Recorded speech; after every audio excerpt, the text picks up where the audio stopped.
J'ai analysé complètement le mixage du fameux hit Adore You de Fred Again. J'ai absolument tout décortiqué. Si vous voulez vraiment connaître tous les recoins, comment est mixé ce hit, c'est la bonne vidéo. Vous allez voir que j'ai exporté stem par stem et vous allez voir qu'il y a des vraies surprises. Restez bien jusqu'à la fin parce que ça va être super intéressant. Juste pour info, les amis, cette vidéo ne sera pas monétisée, donc moins montrée par YouTube. Si vous pouviez mettre un max de commentaires, de pouces bleus et la montrer et vous abonner en même temps, ça aiderait grandement la vidéo, surtout si vous aimez ce genre de contenu. Ok, donc les données Troupic. On peut voir que ça Troupic au-dessous du 0. Plus 0.87 à gauche, plus 0.86 à droite. Ok, donc il y a de l'intersample peak, pas beaucoup, mais il y en a. On sample peak à moins 0,1. D'accord, max RMS level, vous voyez que ça va très haut. Et ensuite, ici, vous avez le loudness. Donc, max loudness, moins 4. Et l'UFS, les gars, on est sur quelque chose qui est très loud, ok. Max short term loudness, moins 5, ok. Et la valeur intégrée qui est à moins 9 LU. Ce qui veut dire que concrètement, Spotify, les gars, enlève 6 dB là-dessus, sur le master, ok. Donc, encore une fois, la loudness noire n'est pas finie, loin de là. Ici, vous pouvez voir l'historique du loudness, ok. Vous voyez que c'est assez bien respecté. On a des parties moins loud. Ici, on a les drops, etc. D'accord, donc voilà, tout ce qu'il y a de plus normal. Alors globalement, sincèrement, c'est un mix qui est bien équilibré, hein, qui sonne bien. Il n'y a rien de ouf, je trouve personnellement, mais c'est juste bien fait, bien exécuté. Et encore une fois, ça vous montre qu'il n'y a pas besoin de s'énerver, hein. Un bon mix, c'est pas forcément quelque chose de ouf, de très compliqué. On va parler maintenant de la tonal balance, ok, de la balance fréquentielle du track. Donc ça, c'est la moyenne, hein, que j'ai fait donc dans le tonal balance control de Isotope. Alors, ne paniquez pas. Ce que vous pouvez regarder, c'est plutôt cette ligne ici, là où c'est légèrement plus clair, d'accord. Donc ça, c'est les max qu'atteigne le titre, et bien évidemment quand on fait une moyenne comme ça juste pour un titre, la curve n'est pas très représentative. Maintenant, si on met une curve normale, genre la basse par exemple, on peut écouter un peu le titre.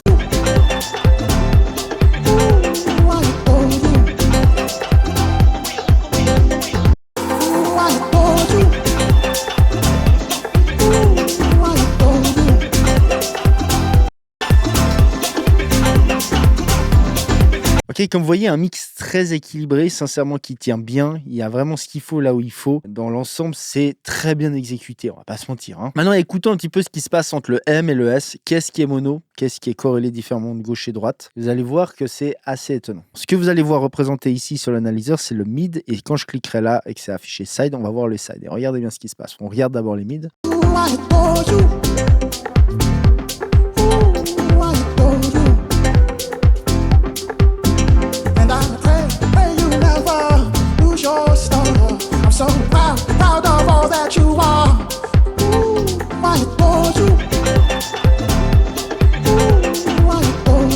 Ok, vous voyez que dans les sides, il y a des subs, il y a des basses. Les sides n'ont pas du tout été cutés sur ce mix. Et ça, je vous fais un petit spoiler, hein, mais c'est le cas sur la plupart des titres, hein. Finalement, de recentrer ou de cuter en tout cas les sides, c'est une connerie dans la plupart du temps. Il n'y a aucun problème d'avoir un petit peu de basse dans cette région-là, dans le S, hein, vraiment. Maintenant, ce qu'il faut voir, c'est si on écoute en mono, donc ici, je peux solo, on n'écoute que le M.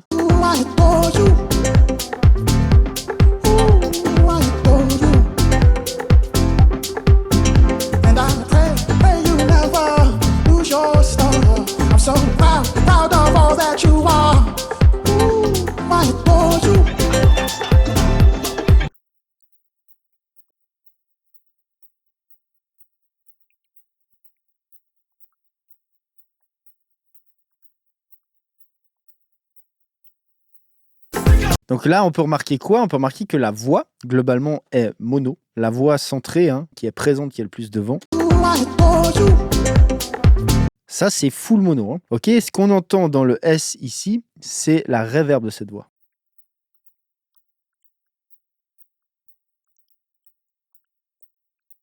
Ok, donc vous voyez, claire info, on a une voix qui est mono, pile poil centrée, qui est très devant. On a une basse qui est légèrement stéréo aussi. Si on regarde ici, j'ai exporté les stems. Alors j'ai fait ça avec RX, hein. Vous allez voir qu'on écoute en solo, c'est pas ouf le résultat, mais ça nous permet quand même de juger et de voir ce qui se passe. Si on écoute cette basse, elle est pas full mono en réalité, hein.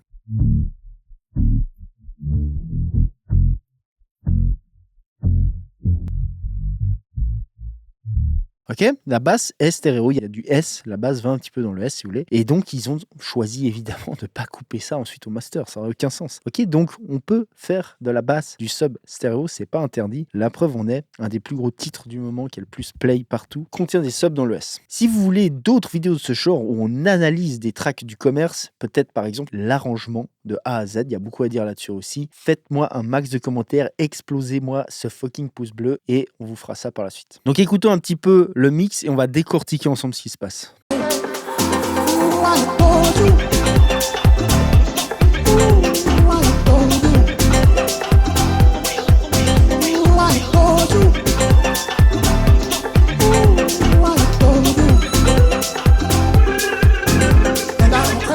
Ok, donc en gros, vous avez cette voix très centrée, on a le kick qui est très devant, la voix très devant, on a la basse légèrement derrière le kick qui est légèrement ouverte, et on a le hat qui est très large, lui, et qui vient et qui est devant aussi. Donc ça, c'est les éléments principaux. Et ensuite, on a un petit peu gauche-droite répartis comme ça, cette espèce d'accords qui sont là.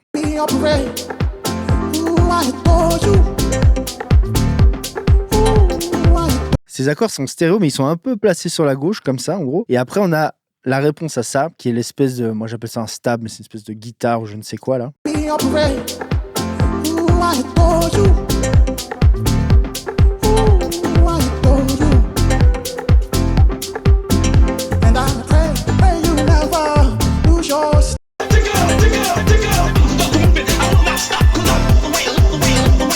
Et après, on a cette loupe là, la voix en loupe qui est légèrement placée sur la gauche, aussi stéréo. Et à certaines parties, on a une voix féminine qui est un peu à droite, qui contrebalance.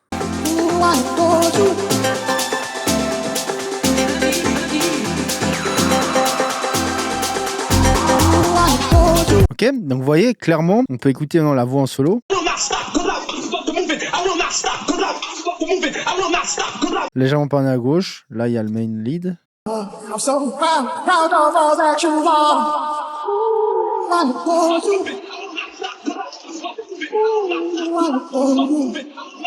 Centré, reverb, ok, de temps en temps il y a des throws dans les delays aussi qu'on peut entendre. Et un peu plus loin, on a un espèce de pad très réverbéré qui donne vraiment une profondeur, qui est vraiment tout derrière, et lui il est légèrement sur la gauche aussi. Ça c'est un choix assez bizarre en vrai, parce que ça crée une sorte de déséquilibre quand même à gauche.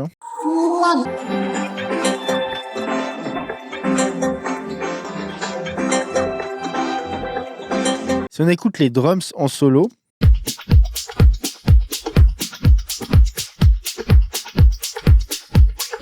on a un clap, un temps sur deux, mais qui est ultra sous-mixé. Et on l'entend un petit peu. Alors dans le mix, globalement, on l'entend pas vraiment. Ça dépend des passages en vrai.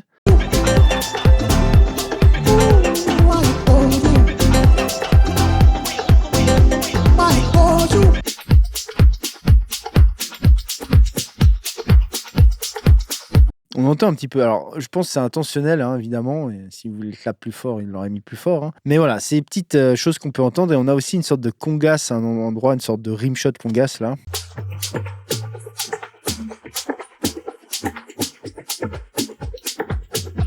Et ces régions-là, c'est-à-dire tous ces bas mids dans les drums, ça c'est stéréo, c'est très wide. En gros, les drums, on a un kick bien centré, on a ce congas un peu large mais pas trop, et on a le hat super wide comme ça, qui est super stéréo. Et donc c'est très simple. Vous voyez que finalement, le mix en soi, il n'y a vraiment rien de ouf, c'est juste très bien exécuté, très bien posé. C'est simple, efficace, et c'est juste bien. Pour ceux qui souhaiteraient avoir la fiche technique de tout ça, c'est-à-dire tout ce que j'ai relevé comme info, qui soit mis soit en PDF, je donne ça aussi à ceux qui s'abonnent à mon abonnement VIP. Si vous voulez suivre des sessions mixage, mastering, sound design, production de musique, littéralement des centaines et des centaines d'heures déjà disponibles, accès à des webinaires FAQ, accès à mon WhatsApp pour avoir un réel suivi et pouvoir me poser des questions quand vous le souhaitez. Si ça vous intéresse, c'est l'abonnement VIP. Je vous mets tout ça dans la description. Et évidemment, pour ceux qui souhaiteraient se former en profondeur, sachez que c'est les offres Halloween en ce moment. Il y aura aussi un lien dans la description. Si vous voulez en apprendre énormément sur le mastering, je vous conseille cette playlist.